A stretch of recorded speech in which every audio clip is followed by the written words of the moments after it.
Jammer, ek het vergeet om 'n video te neem van die heel begin af, maar ek het roomkaas gemaak. Dit is yoghurt, wat natuurlik ook met die hand gemaak is, wat mens dan ophang in jou cheesecloth, en dan los oornag, laat al die whey uitdrein. Hy's nou gereed, ek gaan hom afhaal en kyk wat my eindproduk is. Kyk net hoe mooi is dit. Dit voel presies soos roomkaas. Ek gaan nou sout bygooi, want natuurlik soos wat ek is, ek gooi sout by alles. Ek gaan sout bygooi en dan gaan ek hom mooi roer en dan sal ek weer 'n video neem van hoe dit lyk wanneer hy heeltemal klaar is.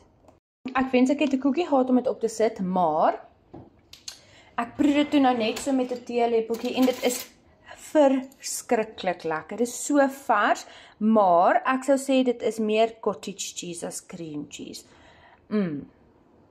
Definitief cottage cheese. Baie glad, baie smooth. Regtig, ek moet sê, ek is trots. Ek sal nou nog 'n bietjie sout bygooi. Geniet julle dag!